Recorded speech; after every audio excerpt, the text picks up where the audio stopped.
১৯ সন্তানের মা হয়েও ডক্টরেট অর্জন। সৌদি আরবের এমন এক নারীর অনুপ্রেরণার গল্প বলবো। সাথেই থাকুন। সন্তান লালন পালনের চাপে অনেক নারী পড়ালেখা ছেড়ে দিতে বাধ্য হন। তবে ১৯ সন্তানের মা হয়েও সৌদি আরবের এক নারী ডক্টরেট ডিগ্রি অর্জন করে সবার জন্য এক অনন্য উদাহরণ তৈরি করেছেন। তার নাম হামদা আল রুয়াইলি। ১০ ছেলে ও ৯ মেয়ের মা হামদা সম্প্রতি সংবাদ মাধ্যম আল একবারিয়াকে দেওয়া এক সাক্ষাৎকারে জানিয়েছেন কিভাবে তিনি সন্তানদের পরিচর্যা, কর্মজীবন এবং পড়ালেখা একই সঙ্গে সামলাচ্ছেন। মানসিক স্বাস্থ্য খাতে প্রশাসনিক পদে কাজ করার পাশাপাশি অনলাইনে ব্যবসাও পরিচালনা করেন হামদা। তিনি বলেন, আমি দিনের বেলা সন্তানদের দেখাশোনা করি এবং আমার পেশাগত দায়িত্ব পালন করি।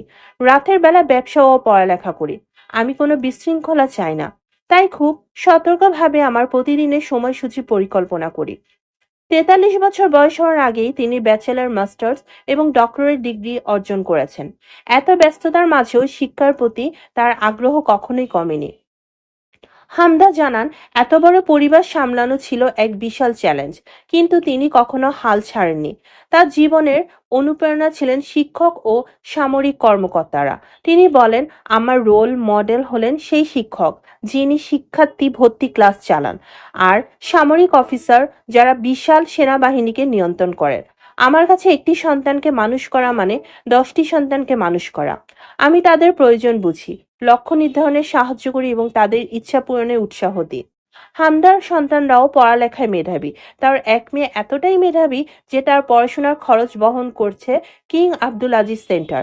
এ প্রসঙ্গে হামদা বলেন, আমি আমার সন্তানদের জন্য এমন একটি পরিবেশ তৈরি করেছি যেখানে তারা নিজেদের লক্ষ্য অর্জনে কাজ করতে পারে। আমার সন্তানেরা প্রত্যেকেই স্বপ্ন পূরণের সাথে এগিয়ে যাচ্ছে। তীব্র দায়িত্ব এবং বাধা বিপত্তি সত্ত্বেও পড়ালেখা চালিয়ে যাওয়ার প্রসঙ্গে হামদা বলেন, এত সন্তানের মা হওয়া সত্ত্বেও আমি আমার শিক্ষার স্বপ্নকে কখনো বিসর্জন দেইনি। আল্লাহর অশেষ রহমতে এই সাফল্য সহজ ছিল না। এটি পরিকল্পনা, ধৈর্য এবং পরিবারের সমর্থনের ফল।